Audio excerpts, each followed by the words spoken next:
নমস্কাৰ জেচিচিৰ সংবাদ পৰিক্ৰমালৈ আপোনাক স্বাগতম জনাইছো ষ্টুডিঅত মই জয়শ্ৰী মিঠি প্ৰথমে চাওক আজিৰ সংবাদ শিৰোনাম মেট্ৰিক পৰীক্ষাৰ ফলাফলক লৈ অসন্তুষ্ট একাংশ শিক্ষাৰ্থীৰ প্ৰতিবাদ পথ অৱৰোধ কৰি শতাধিক ছাত্ৰ-ছাত্ৰীয়ে কৰিলে প্ৰতিবাদ জাগিৰোডৰ কুমৈত বিদ্যুতৰ তাৰত লাগি গুধন সহ এজনৰ মৃত্যু পথ অৱৰোধ কৰি শক্তি বিভাগৰ বিৰুদ্ধে উত্তাল প্ৰতিবাদ ড্ৰাগছৰ বিৰুদ্ধে মিকিৰভেটা আৰক্ষীৰ অভিযান নিষিদ্ধ ড্ৰাগছ নগদ ধন সহ আটক ৩ সৰবৰাহকাৰী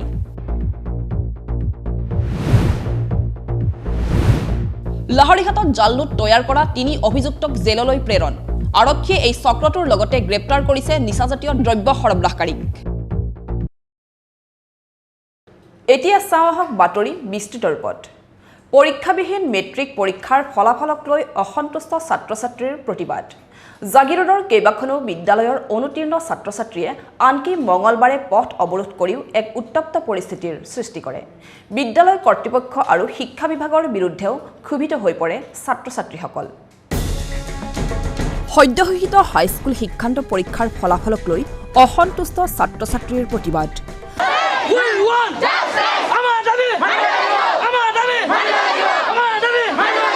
মূল্যায়ন পদ্ধতিত হোৱা বিসংগতিৰ অভিযোগ কৰি সোমবাৰে জাগিৰোডত এইদৰে প্ৰতিবাদ সাব্যস্ত কৰে বঞ্চিত ছাত্ৰ-ছাত্ৰীসকলে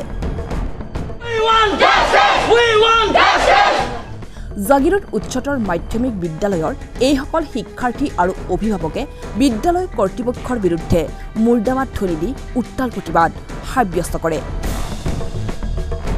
আমাৰ এইটোৱে অভিযোগ যে আমি এই ফলাফলৰ কোনো সন্তুষ্ট হোৱা নাই আমি ইমান দিনে এবছৰ ধৰি আমি ক্লাছ 9 আৰু ক্লাছ 10 40% আৰু 20% শিক্ষকসকলৰ পৰা দিব দিছে আমি কি ইমানখিনি কৰি কিনে ইমানখিনি নম্বৰ পাইছোঁ নে আমি কোনো পৰ্যায়ে আমি এই পৰীক্ষাত নবহো আমাৰ অত বছৰে 2 বছৰ ধৰি আমাৰ লোকচান হৈ গৈছে আৰু এই কৰোণা মহামাৰীৰ সময়ত আমি এই এনেকা সময়ত আমি পৰীক্ষা বহিব নোৱাৰোঁ আৰু কি যে কৈ আছে আমাৰ পৰীক্ষাটো পাতিব লাগে আৰে ইমান সময় যে হেৰি নকৰিল এতিয়া এইখিনি সময় 1 মাহ ধৰি আমি কেনে পৰীক্ষা দিম এইটো আমি নামানো 19টা পাছ কৰিছে বাকীখিনি ফেল কৰিছে এইটো কেনেকৈ হ'লে আমি মানিম ফেল কৰা কথা নুঠে এবাৰ চবকে পাছ কৰাই দিব লাগিছিলে কিন্তু স্কুলৰ পৰা মোক এটা নম্বৰ দিয়া নাই মোক বুলি কাকো নম্বৰ দিয়া নাই আমি কেনেকৈ পঢ়িম পৰীক্ষা দিব নালাগে ইহঁতৰ যদি বিনামূলীয়া পাছ কৰিছে আমিও বিনামূলীয়া পাছ কৰিম আমি কিয় পৰীক্ষা দিম পৰীক্ষা দিয়া হতিন যদি মেট্ৰিক পৰীক্ষা হতিন তা বহুত কেইজন ষ্টুডেণ্টে পাছ কৰিলে হতিন উল্লেখযোগ্য যে জাগিৰোড উচ্চতৰ মাধ্যমিক বিদ্যালয়ৰ মুঠ ৯৯ জন ছাত্ৰ-ছাত্ৰীৰ ভিতৰত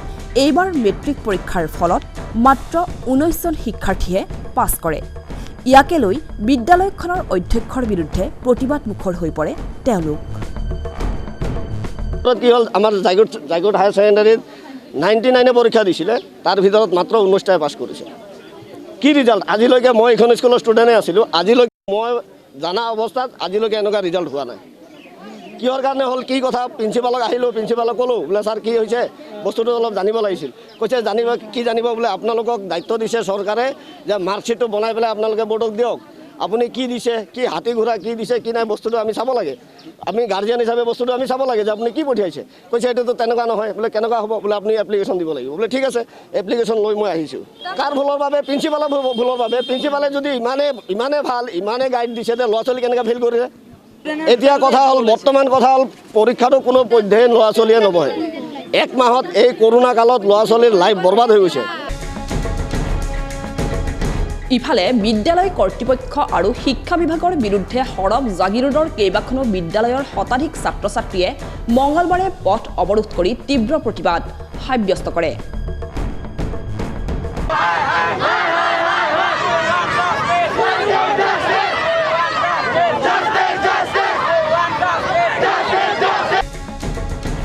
পৰীক্ষাৰ ফলাফলক লৈ অসন্তুষ্ট ছাত্ৰ-ছাত্ৰীসকলে জাগিৰোড মৰিগাঁও সংযোগী ঘাইপথ অৱৰোধ কৰে এইদৰে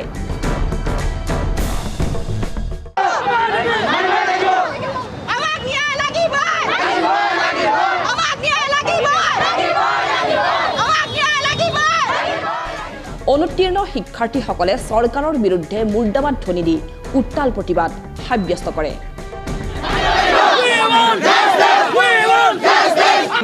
যোনটো নোৱাৰা ষ্টুডেণ্ট সেই পাছ কৰি গৈছে আমি এতিয়া 1-2 নম্বৰ কাৰণে ফেইল কৰিছে এইটো কোনো পধ্যে হ'ব নোৱাৰে এতিয়া চৰকাৰে এটা উচিত তদন্ত ল'বৰ কাৰণে দাবী কৰিছোঁ ফলত পথটোত বহু যান বাহন আবদ্ধ হৈ পৰে পাছত জাগিৰোড আৰক্ষী আৰু দণ্ডাধীশ উপস্থিত হৈ পৰিস্থিতি নিয়ন্ত্ৰণ কৰে আমাক ন্যায় লাগে মুঠতে আমাক ন্যায় লাগে আমি ইমান কষ্ট কৰি কিনে আমি নম্বৰো পোৱা নাই গতিকে আমাক ন্যায় লাগে আমি ন্যায়ৰ কাৰণে এই প্ৰতিবাদ কৰিছোঁ চৰকাৰে আমাৰ ফালে গুৰুত্ব দিয়া নাই আমি ইমান কষ্ট কৰি আমি গুৰুত্ব দিয়া নাই গতিকে আমাক ন্যায় লাগে ইফালে জাগিৰোড উচ্চতৰ মাধ্যমিক বিদ্যালয়ৰ মেট্ৰিক পৰীক্ষাৰ ফলাফল তথা মূল্যায়নত হোৱা বিসংগতিৰ অভিযোগ তুলি এই মূল্যায়নৰ তথ্য বিচাৰি RTI আইনৰ অধীনত আবেদন কৰিছে জ্যেষ্ঠ নাগৰিক বদন শৰ্মাই আটাইতকৈ দুৰ্ভাগ্যৰ কথা আমাৰ জাগিৰোডৰ 1959 চনত স্থাপিত হোৱা হাইস্কুল এতিয়া বৰ্তমান হাই ছেকেণ্ডেৰী তাৰ ৰিজাল্ট মাত্ৰ 19%।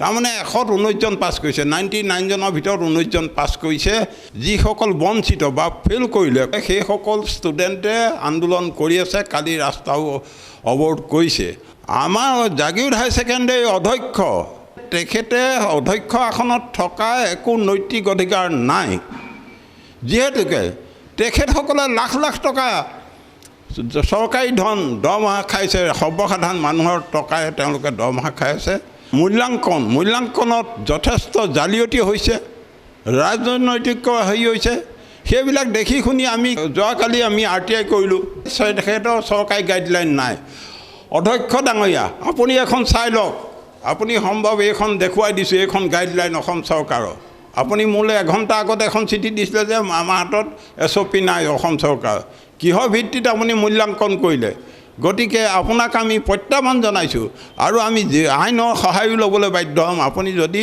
অতি শীঘ্ৰে মূল্যায়নৰ গোটেই তথ্যখিনি আপুনি নিদিয়ে আপোনাৰ ওপৰত আমি আইনী ব্যৱস্থা ল'বলৈ বাধ্য হ'ম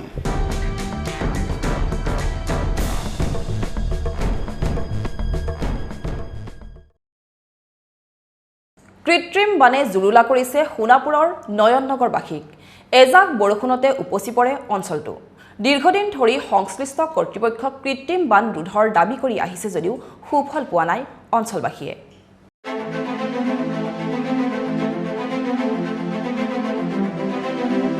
কৃত্ৰিম বানে জুৰুলা কৰিছে সোণাপুৰ বজাৰৰ মাজমজিয়াৰ এটা বসতি প্ৰধান অঞ্চল চৰকাৰী বিষয়াৰ হেমাহিৰ বাবে অঞ্চলটোৰ নলা নৰ্দমাসমূহৰ বিশেষ ব্যৱস্থা গ্ৰহণ নকৰাৰ ফলত বিভিন্ন সময়ত পানীৰে উপচি পৰে অঞ্চলটো সোণাপুৰৰ বৰুৱাবাৰী গাঁও পঞ্চায়তৰ অধীনৰ নয়ন নগৰৰ এই এলেকাটো এজাক বৰষুণতে ঘৰৰ ভেটিত পানী উপচি পৰে ফলত জীৱনৰ প্ৰতি সংশয় আনিছে বাসিন্দাসকলৰ অঞ্চলটোৰ ছাত্ৰ-ছাত্ৰীসকল কৰবালৈ যাবলগীয়া হ'লে হাতত ল'বলগীয়া হয় জোতা চেণ্ডেল লেতেৰা পানীত ভাহি আহে জাবৰ জোথৰকে আদি কৰি বিভিন্ন বেমাৰৰ বীজাণু মেটেকা সাপ বেং ইত্যাদি অতি পৰিতাপৰ বিষয় যে এই সন্দৰ্ভত সংশ্লিষ্ট বিভাগৰ লগত যোগাযোগ কৰিছে যদিও আজিলৈকে সুফল পোৱা নাই লোকসকলে আমাৰ সোণাপুৰত মানে 2 নং বৰুৱাবাৰীত মানে ড্ৰেইন এটা দিয়া নাই তাৰ কাৰণে পানীত বহুত ভুগিব লগা হৈছে ওচৰ চুবুৰীয়া মানুহ বহুত ভুগি আছে দেখা পাইছে চাগে ইয়াতে মানুহ বহুত ভুগি আছে ওলাব নোৱাৰে খেলিব নোৱাৰে গোটেই সাপৰো প্ৰব্লেম হৈ আছে পানীৰ কাৰণেতো সাপো হৈ থাকে তাৰ কাৰণে ঘৰৰ ভিতৰতো সোমায় মানে আমাৰ গলিত ড্ৰেইনে নাই আগলৈকেও যাব নোৱাৰি গোটেই ৰাস্তাতে পানী জমা হৈ থাকে তাৰ কাৰণে মানে বহুত প্ৰব্লেম হৈ আছে আৰু তাতে চৰকাৰক আহ্বান জনাইছোঁ যে আমাৰ গলিত যাতে এটা ড্ৰেইন দিয়াৰ ব্যৱস্থা কৰিলে মানে ভাল হয় আৰু দীৰ্ঘদিনীয়া এই সমস্যাটোৰ স্থায়ী সমাধান বিচাৰি সংবাদ মাধ্যমৰ জৰিয়তে অসম চৰকাৰ তথা বিভাগীয় কৰ্তৃপক্ষক দাবী জনাইছে স্থানীয় বাসিন্দাসকলে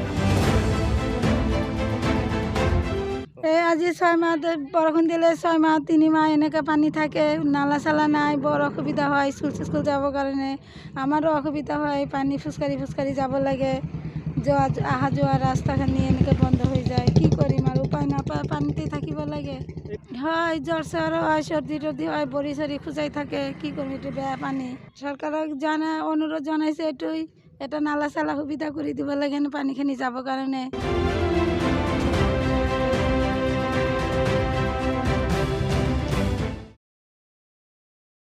বিদ্যুৎ বিভাগৰ চূড়ান্ত গাফিলতিৰ বাবে জাগিৰোডৰ কুমৈত দেওবাৰে সংঘটিত হয় এক শোকাবহ ঘটনা। বিদ্যুৎৰ তাৰত লাগি গোধনসহ কৰোণভাৱে মৃত্যু হয় এজন লোকৰ। এই ঘটনাক লৈ ক্ষুভিত লোকে পথ অৱৰোধ কৰি সাব্যস্ত কৰে উত্তাল প্ৰতিবাদ। জাগিৰোডৰ কুমৈত বিদ্যুৎৰ তাৰত লাগি গোধনসহ এজনৰ মৃত্যু।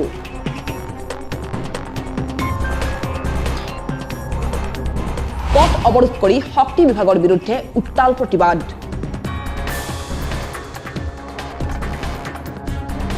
দেওবাৰে পথত পৰি থকা বিদ্যুৎ পৰিবাহী তাৰত লাগি কৰোণভাৱে মৃত্যু হয় কুমৈ ঠাকুৰগাঁৱৰ শিৱ গগৈ নামৰ লোকজনৰ।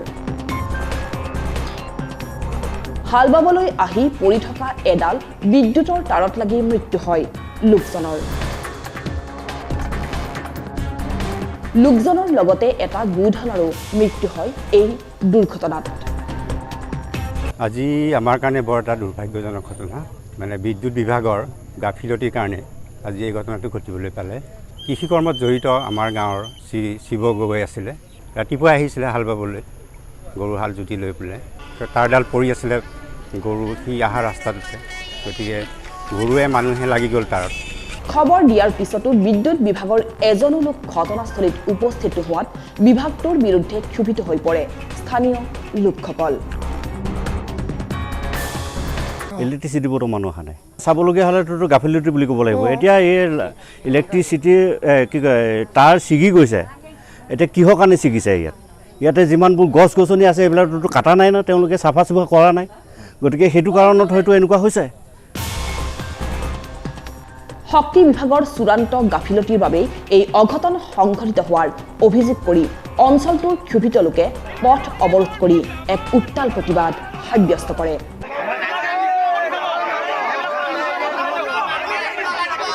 জাগিৰোড মৰিগাঁও গড়কাপ্তানি পথ অৱৰোধ কৰি উত্তপ্ত পৰিস্থিতিৰ সৃষ্টি কৰা লোকসকলে নিহত শিৱ গগৈৰ উপযুক্ত ক্ষতিপূৰণ দাবী কৰে।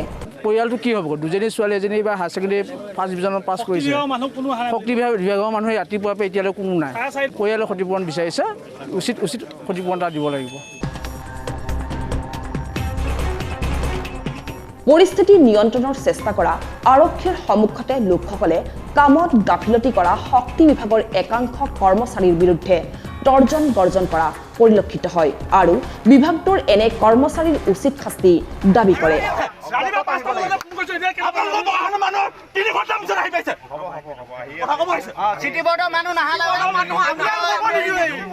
উল্লেখযোগ্য যে গছৰ ডালপাতত লাগি থকা তাঁৰসমূহৰ সময়মতে ব্যৱস্থা গ্ৰহণ নকৰাৰ বাবেই এনে দুৰ্ঘটনা সংঘটিত হ'বলৈ পালে বুলি অভিযোগ উঠিছে।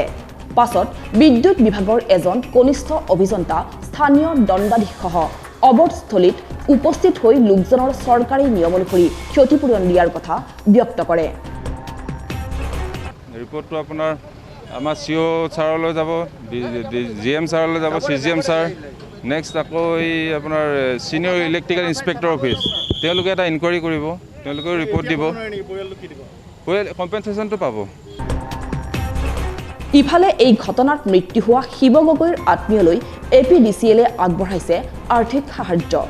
শক্তিমন্ত্ৰী বিমন বৰাই 4 লাখ টকাৰ আৰ্থিক সাহায্য প্ৰদান কৰাৰ কথা টুইটযোগে ঘোষণা কৰাৰ পিছতে মঙলবাৰে সংশ্লিষ্ট বিভাগৰ লোক আহি এই সাহায্য প্ৰদান কৰে শিৱ গগৈৰ পৰিয়ালক।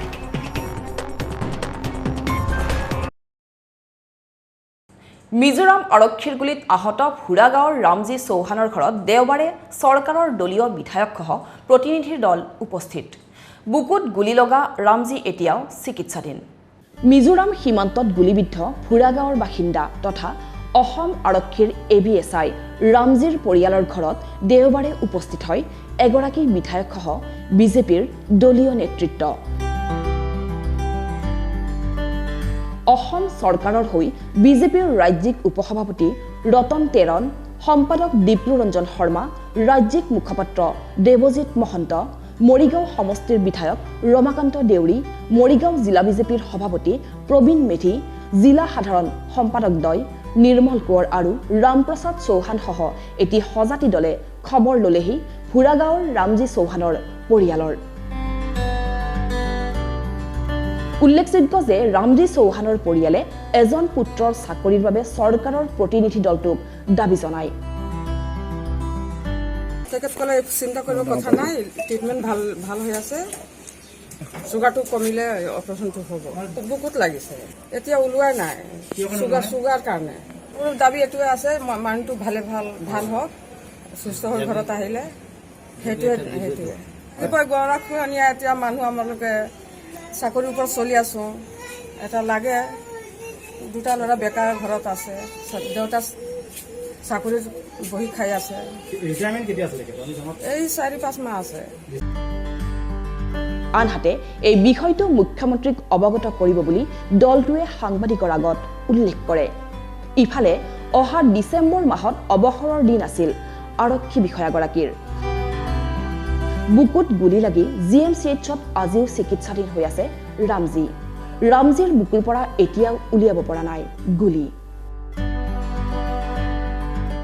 মাননীয় মুখ্যমন্ত্ৰী ডক্টৰ হিমন্ত বিশ্ব শৰ্মা আৰু ৰাজ্যিক সভাপতি নিৰ্দেশ মৰ্মে আমি মিজোৰামৰ আৰু অসমৰ বৰ্ডাৰ যিটো ঘটনা ঘটিছিল, সেই ঘটনা সম্পৰ্কে এই ৰামজী চৌহান চাব ইন্সপেক্টৰ আছিল, তেখেতৰ সৰুফালৰ বুকুত গুলী লাগিছিল। আৰু সেইকাৰণে আমি পৰিয়ালক খবৰ ল'বলৈ আহিছিলোঁ। তেখেতৰ পত্নীৰ লগতে 2জন ল'ৰা আছে, আৰু তেখেতসকলৰ সমস্যা কি আৰু এই মুহূৰ্তত কি অৱস্থাত আছে সকলোৱে আমি তেখেতৰ আহি আমি অলপ সান্তনা দিবলৈ আহিছোঁ। ইয়াত ৰামজী চৌহানৰ মাতৃয়ে তেখেতৰ 2টা পুত্ৰৰ কথা কৈছে। এটা পুত্ৰ তেখেতে বিয়া কৰিলে আৰু এজন পুত্ৰ তেখেতে ডেকা হৈ আছে, যে দ্বিতীয়জন পুত্ৰক যে ব্যৱস্থা কৰিব লাগে অসম চৰকাৰে। এইটো আমি মাননীয় মুখ্যমন্ত্ৰী মহোদয় আমি প্ৰেছ কৰিম।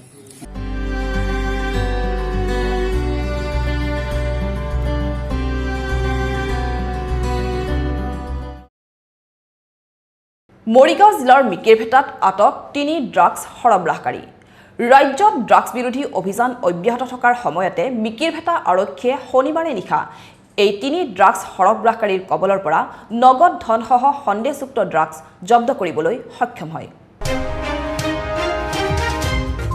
মৰিগাঁও মিকিৰভেটা আৰক্ষীয়ে অভিযান চলাই বৰিবজাৰ শিলপুখুৰীৰ পৰা নগদ 60,630 টকা, বৃহৎ পৰিমাণৰ হেৰইন সহ 3জনক আটক কৰে।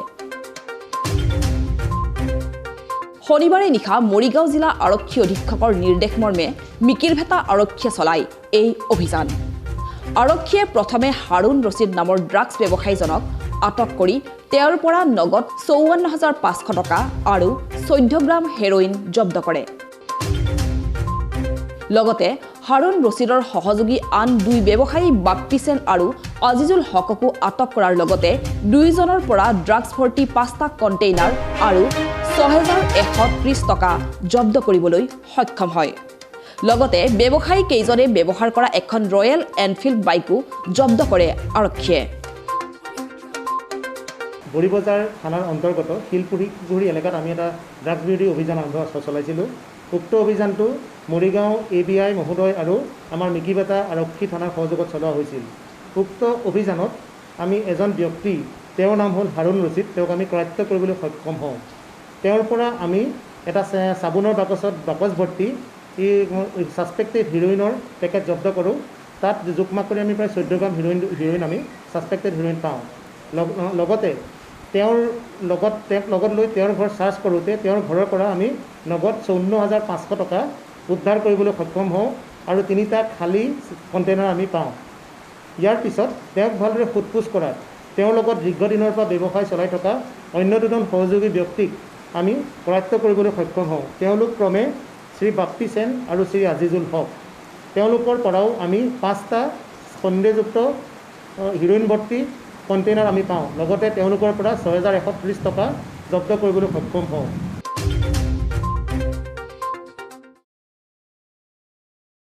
ৰহাৰ এগৰাকী উদ্যোগী মহিলা।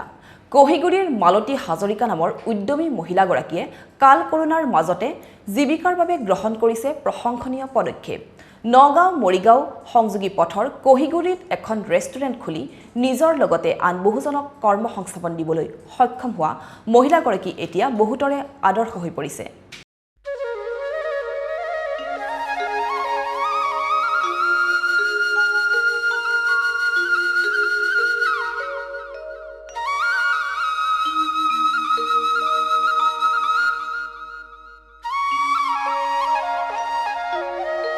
ৰাজ্যত কোভিড মহামাৰীয়ে ভয়াৱহ ৰূপ ধাৰণ কৰি বহু পৰিয়ালক আৰ্থিকভাৱে জুৰুলা কৰিছে। বহুতৰে জীৱিকাৰ প্ৰতি ভাবুকি আহিছে। ইয়াৰ মাজতে ৰহাৰ সমীপৰ কহিগুৰিৰ এগৰাকী মহিলাই গ্ৰহণ কৰিছে প্ৰশংসনীয় পদক্ষেপ।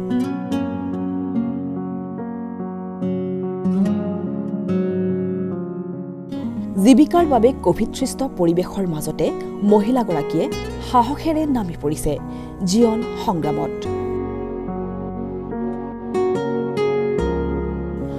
মালতী হাজৰিকা নামৰ মহিলাগৰাকীয়ে কোভিডৰ আতংক কিছু হ্ৰাস পোৱাৰ সময়তে মা নামেৰে এখন ৰেষ্টুৰেণ্ট খুলি স্বাৱলম্বিতাৰ নিদৰ্শন দাঙি ধৰিছে। নগাঁও মৰিগাঁও সংযোগী পথৰ কহিগুৰিত পথৰ দাঁতিতে স্থাপন কৰা ৰেষ্টুৰাখন অৱস্থিত এটা বৃহৎ পুখুৰীৰ ওপৰত।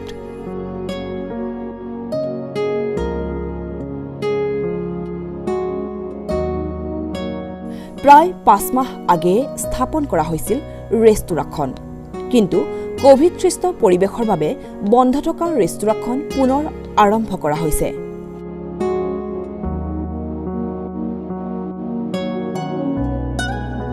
প্ৰায় 5 বিঘা জোৰা এটা বৃহৎ পুখুৰীৰ মাজত আটক ধুনীয়াকৈ সজাই ৰাখিছে ৰেষ্টুৰাখন।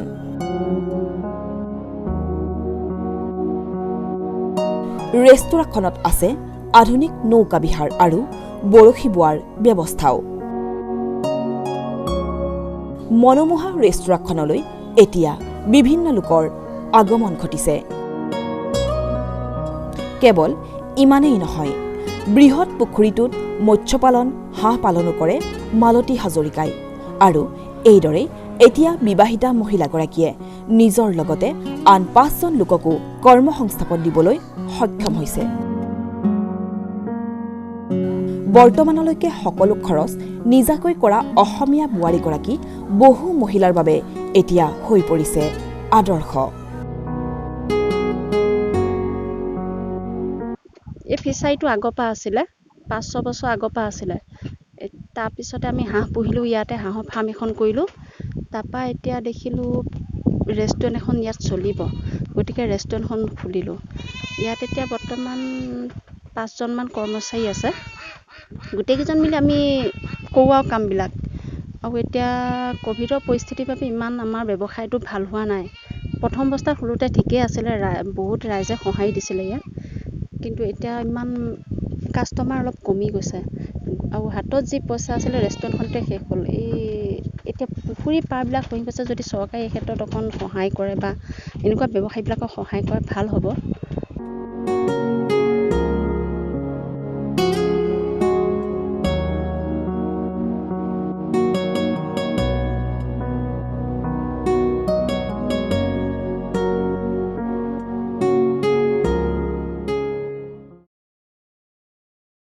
এতিয়া চাওঁ আহক এটা বিশেষ খবৰ। লাহৰীঘাটত জাল নোট তৈয়াৰ কৰা চক্ৰ উৎখাত। আৰক্ষীয়ে জাল নোট তৈয়াৰ কৰা 3 অভিযুক্তক গ্ৰেপ্তাৰ কৰি প্ৰেৰণ কৰিছে জেললৈ। একেদৰে নিচাজাতীয় দ্ৰব্য সৰবৰাহকাৰী এজনকো জেল হাজতলৈ প্ৰেৰণ কৰিছে লাহৰীঘাট আৰক্ষীয়ে। উল্লেখযোগ্য যে আৰক্ষীয়ে গোপন সূত্ৰৰ পম খেদি মঙলবাৰে নিশা লাহৰীঘাট থানাৰ অন্তৰ্গত ঢিঙৰাতি গাঁৱৰ পৰা 40 বটল নিচাজাতীয় দ্ৰব্যসহ হিফজুৰ ৰহমান নামৰ এজন সৰবৰাহকাৰীক গ্ৰেপ্তাৰ কৰে। আনহাতে একে নিশাই হাঁহচৰাৰ পৰা জাল নোট তৈয়াৰ কৰা সামগ্ৰীসহ ইক্ৰামুল ইছলাম, বাবুল ইছলাম আৰু মজাহাৰুল ইছলাম নামৰ জাল নোট চক্ৰৰ 3 অপৰাধীক গ্ৰেপ্তাৰ কৰিবলৈ সক্ষম হয়। আৰক্ষীয়ে নিচাজাতীয় দ্ৰব্য সৰবৰাহকাৰী হিফজুৰ ৰহমানৰ বিৰুদ্ধে 490/21 আৰু জাল নোট চক্ৰৰ 3 অপৰাধীৰ বিৰুদ্ধে 493/21 নং গোচৰ ৰুজু কৰি আটাইকেইজনকে বুধবাৰে জেল হাজতলৈ প্ৰেৰণ কৰিছে।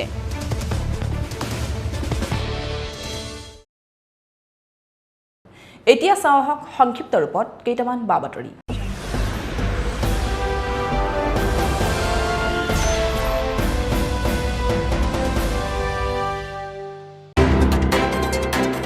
জাগিৰোডৰ নতুন হাতিয়ামুখত চোৰাংকৈ মজুত ৰখা খাৰুৱা তেল জব্দ।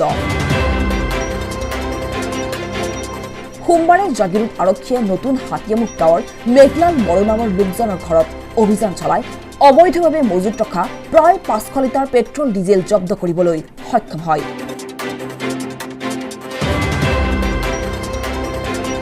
আৰক্ষীয়ে মেঘলাল বড়োৰ লগতে এই অবৈধ খাৰুৱা তেল সৰবৰাহত জড়িত আন 3জনকো আটক কৰে। যোৱাকালি ৰাতিপুৱা 11:30মান বজাত ইনফৰমেশ্যন এটা পাইছিলোঁ যে নতুন হাতীয়ামুখত এই মেঘলাল বড়ো বুলি মানুহ এজনৰ ঘৰত এই চুৰি তেল মজুত আছে বুলি এনেকৈ আমাক জনাইছিলে। তো একৰ্ডিংলি আমাৰ অচি ছাৰ আমি ওলাই গ'লোঁ, গৈ পেলাই সিহঁতৰ ঘৰত প্ৰায় 540 লিটাৰমান হ'ব, মানে পেট্ৰলো আছিলে ডিজেলো আছিলে, সেইখিনি আমি জব্দ কৰিব সক্ষম হ'লোঁ। আৰু তেওঁলোকে সোধপোছ কৰাতে একো ভেলিড ডকুমেণ্টছ দিব পৰা নাছিলে আৰু ছেটিছফেক্টৰী ৰিপ্লাই একো নাছিলে, ক'ৰ পৰা আনিছে কি আনিছে। তাৰপিছত লগতে আৰু 3জনক তাতে জেগাতে আটক কৰা হৈছিলে।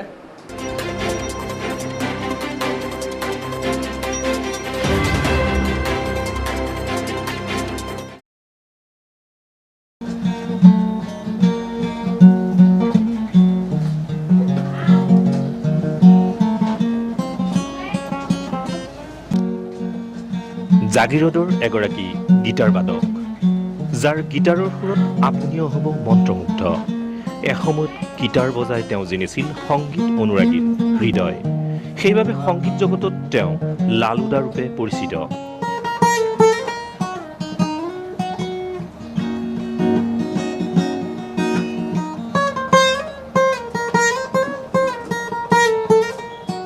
হয়, ক'ব খুজিছোঁ জাগিৰোডৰ বামফৰৰ এইগৰাকী শিল্পী অমিত বড়োৰ কথা। সুধাকণ্ঠ ডক্টৰ ভূপেন হাজৰিকাৰ পৰা অপূৰ্ব বেজবৰুৱালৈ, অনুপম শইকীয়াৰ পৰা মিতালী চৌধুৰীলৈ এসময়ত ৰাজ্যৰ জনপ্ৰিয় শিল্পীসকলৰ সৈতে বাদ্যসংগত কৰিছিল এইগৰাকী প্ৰচাৰ বিমুখ শিল্পীয়ে।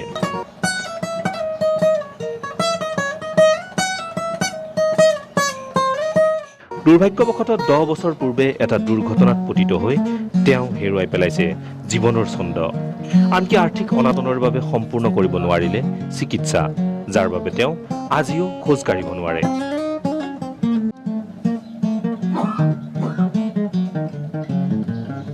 তেনেকৈ গুৱাহাটীত ক্লাছ কৰিব গৈছিলোঁ মালিগাঁও। তেনেকৈ মালিগাঁৱত যাওঁতে ঠিক তেনেকৈ মানে অনুপম শইকীয়াৰ লগত বজাম। ঠিক অনুপম শইকীয়াক মানে এটা ফোন কৰিম আৰু মোবাইলটো যেতিয়া লৈছোঁ তেতিয়া মাথাত চক্কৰ আহিল। চক্কৰটো অহাৰ পিছত মই একো গমেই নাপাওঁ। লগত যিকেইটা আছে তেওঁলোকে কৈছে মই 3 পাকমান ঘূৰি গৈছোঁ। 3 পাকমান ঘূৰি মই মাটিত পৰি গ'লোঁ। মাটিত পৰোঁতে তাৰমানে এই পজিশ্যনটো এনেকৈ বেয়া পজিশ্যন পৰিলোঁ, লগৰকেইটা ধৰিবই নহ'ল। তাৰমানে মেডিকেললৈকে আহিলোঁ। মেডিকেললৈকে অহাৰ পিছত মেডিকেলত ক'লে যে হ'ব এইটো একো নাই, 3 মাহমান থাকিব লাগিব, জইনটো ওলাই গৈছে। তেতিয়া মাৰি এডাল দি ইফালে ফুটা কৰি মোক ইটা এটা বান্ধি দিয়ে এনেকৈ, মানে 3 মাহ ৰাখিলে। 3 মাহৰ পিছত দেখিলে যে নহ'ল। নোহোৱাৰ পিছত ক'লে যে অপাৰেশ্যন কৰিব লাগিব। তাৰপিছত ঘৰলৈকে আহিলোঁ। সম্প্ৰতি এইগৰাকী শিল্পীয়ে যাপন কৰিছে যন্ত্ৰণাদায়ক জীৱন। আনহাতে জীৱনৰ সুৰ হেৰুৱালেও তেওঁৰ দুচকুত আছে জীৱনৰঙী প্ৰত্যাশা। আজিও মন গ'লে হাতত গীটাৰখন তুলি লোৱা এইগৰাকী শিল্পীক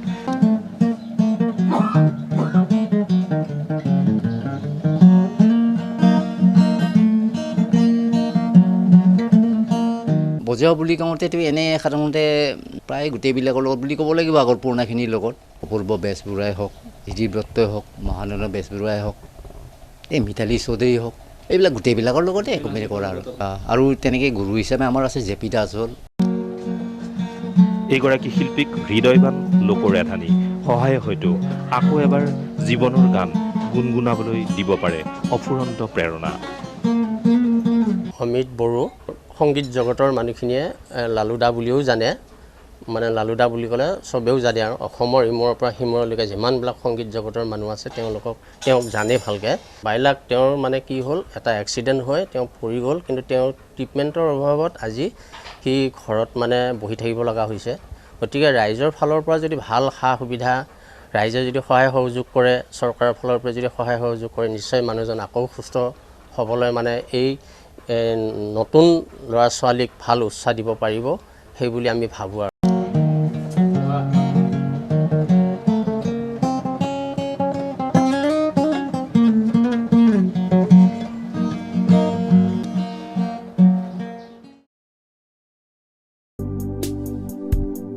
দীৰ্ঘদিনীয়া এক অভাৱ পূৰণ হ'ল মৰিগাঁও জিলাৰ ধৰমটোলবাসীৰ। ধৰমটোলৰ ঐতিহাসিক বিষ্ণু মন্দিৰ চৌহদত শনিবাৰে মুকলি কৰা হয় ভাৰতীয় ষ্টেট বেংকৰ এটা ATM।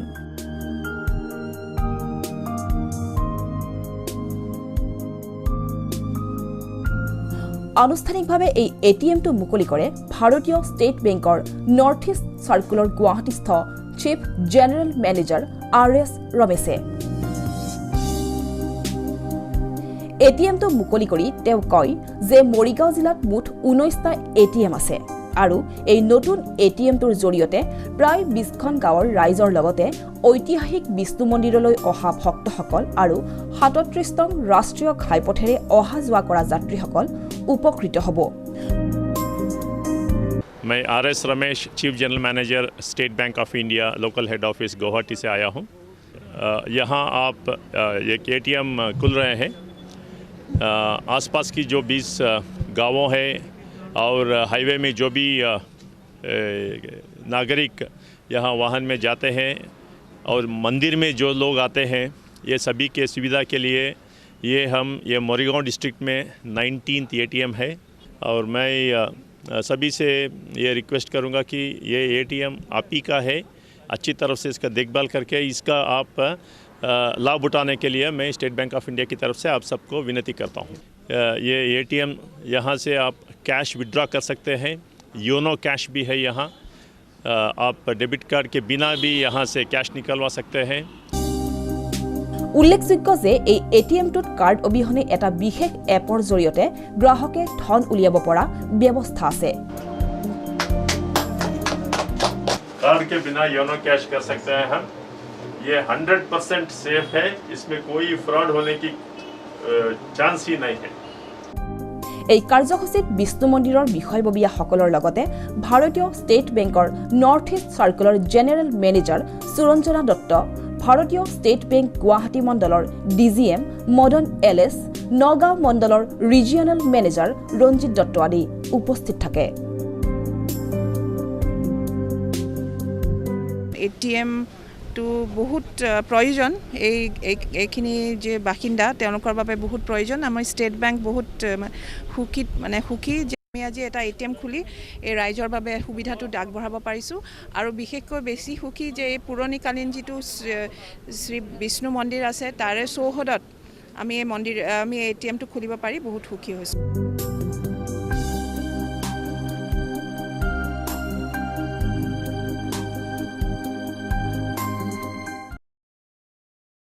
ভাৰতীয় জনতা পাৰ্টি মৰিগাঁও জিলা অনুসূচিত জাতি মৰ্চাৰ উদ্যোগত দলটোৰ মৰিগাঁও জিলাৰ মুখ্য কাৰ্যালয়ত বুধবাৰে অনুষ্ঠিত হয় এখন কাৰ্যনিৰ্বাহক সভা। সভাত লাইলাপুৰত মিজু দুৰ্বৃত্তৰ আক্ৰমণত নিহত অসম আৰক্ষীৰ শ্বহীদ জোৱানসকললৈ শ্ৰদ্ধাঞ্জলি জ্ঞাপন কৰে। সভাত মৰিগাঁও জিলা অনুসূচিত জাতি মৰ্চাৰ সভাপতি বাবুল কৰ্মকাৰ, অনুসূচিত জাতি মৰ্চাৰ ৰাজ্যিক প্ৰভাৰী অসীম হাজৰিকা, সাধাৰণ সম্পাদক বিনোদ দাস আদিৰ লগতে অন্যান্য বিষয়ববীয়াসকলো উপস্থিত থাকে।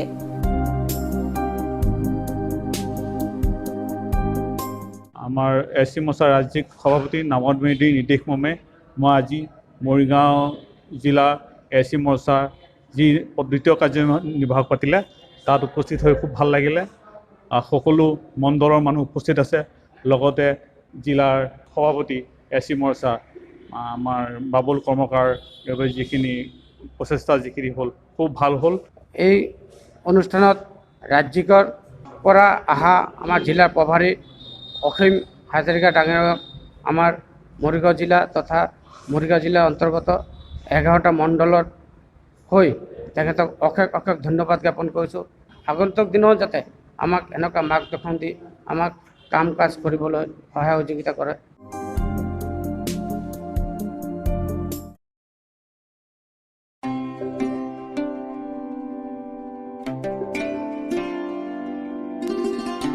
দেওবাৰে তেঘেৰীয়া খেলপথাৰত তেঘেৰীয়া উন্নয়ন সমাজ আৰু গোভা সমষ্টিৰ তিৱা স্বায়ত্ত পৰিষদৰ সদস্য তথা দেওশাল গাঁও পঞ্চায়তৰ সভানেত্ৰীৰ সহযোগত নৱপ্ৰজন্ম শীৰ্ষক এক বৃক্ষৰোপণ কাৰ্যসূচী ৰূপায়ণ কৰা হয়।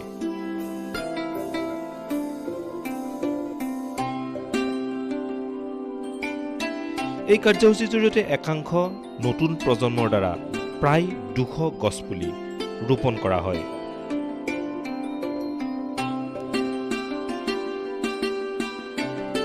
গছপুলি ৰোপণ কাৰ্যসূচীৰ শুভ উদ্বোধন কৰে দেওশাল গাঁও পঞ্চায়তৰ সভানেত্ৰী সুশীলা বড়োৱে।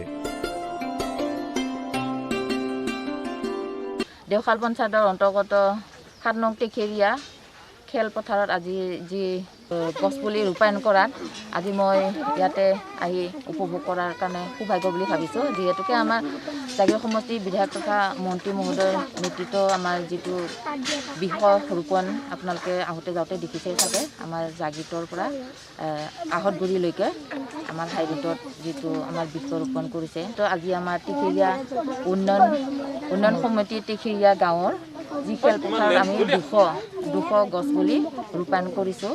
গতিকে উঠি অহা প্ৰজন্ম ইয়াত আমি ভাল এটা এৱাৰনেছ কৰিছোঁ। নতুন প্ৰজন্মই যাতে প্ৰকৃতিক সংৰক্ষণৰ প্ৰতি সজাগ হয় আৰু প্ৰকৃতিক ভাল পাবলৈ শিকে, সেই উদ্দেশ্যেৰে এই বিশেষ কাৰ্যসূচীৰ আয়োজন কৰা হয় বুলি জানিবলৈ দিয়ে উদ্যোক্তাসকলে। আজি আমাৰ টেকেৰিয়া গাঁৱৰ খেলপথাৰত টেকেৰিয়া উন্নয়ন সমাজৰ উদ্যোগত প্ৰায় 200 বৃক্ষৰোপণ পুলি নৱপ্ৰজন্মৰ শীৰ্ষক এক অনুষ্ঠানৰ দ্বাৰা আমি আয়োজন কৰিছোঁ। এই অনুষ্ঠানত সহায় কৰিছে আমাৰ দেওশাল গাঁও পঞ্চায়তৰ সভানেত্ৰী মহোদয়া আৰু আমাৰ গোভাগ তিৱা অট'নমি কাউন্সিলৰ সদস্য শ্ৰীযুত মণিৰাম পাটৰ ডাঙৰীয়াদেৱে আমাৰ এই কাৰ্যসূচীত বাইদেউ আমাৰ লগত বৃক্ষৰোপণ কৰিছে, লগতে কণ ল'ৰা ছোৱালীসকলেও বৃক্ষৰোপণ কৰিছে। ইয়াৰ উদ্দেশ্য হৈছে যাতে আমাৰ উঠি অহা প্ৰজন্মৰ ল'ৰা ছোৱালীখিনিয়ে আমাৰ প্ৰকৃতিৰ প্ৰতি সজাগ হয় আৰু তেওঁলোকে যাতে প্ৰকৃতিক ভাল পাবলৈ শিকে।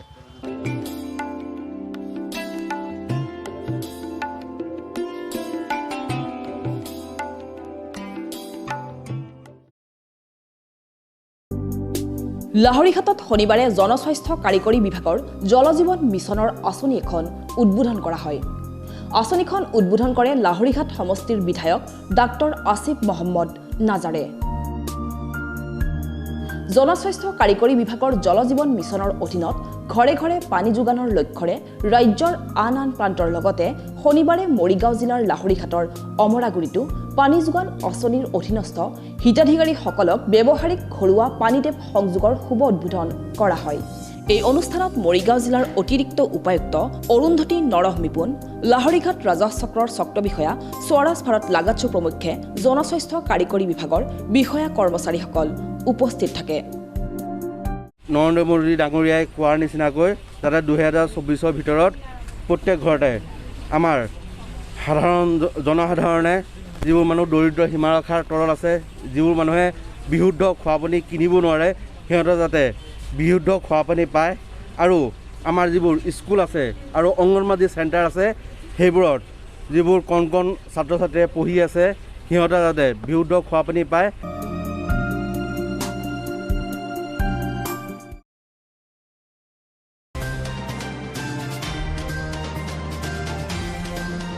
শুকুৰবাৰে টেঘেৰীয়া প্ৰাথমিক বিদ্যালয়ত টেঘেৰীয়া উন্নয়ন সমাজৰ উদ্যোগত এটি ভেকচিনেশ্যন কাৰ্যসূচী সম্পন্ন কৰা হয়।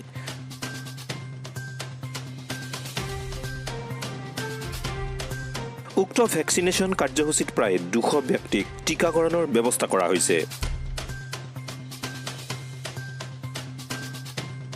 জানিব পৰা মতে এই ভেকচিনেশ্যন কেম্প দ্বিতীয়টো পৰ্যায়ৰ টীকাকৰণৰ বাবেহে আয়োজন কৰা হৈছে।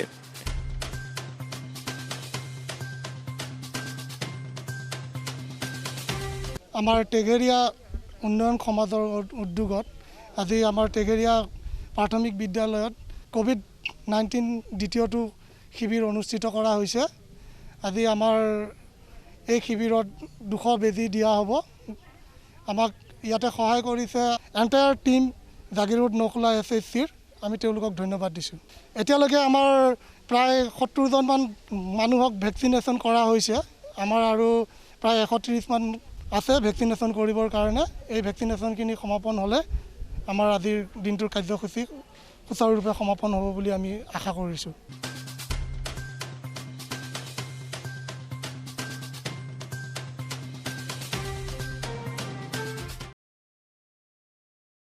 আজিৰ সংবাদ পৰিক্ৰমা ইমানতে সামৰিছোঁ। জাগিৰোড মৰিগাঁও আৰু ইয়াৰ কাষৰীয়া বিভিন্ন অঞ্চলৰ বা বাতৰিলৈ আমি আপোনালোকৰ মাজলৈ আহোঁ প্ৰতি বুধবাৰে সন্ধিয়া আৰু বৃহস্পতিবাৰে পুৱা গতিকে চাবলৈ নাপাহৰিব আপোনালোকৰ প্ৰিয় অনুষ্ঠান জেচিচিৰ সংবাদ পৰিক্ৰমা ধন্যবাদ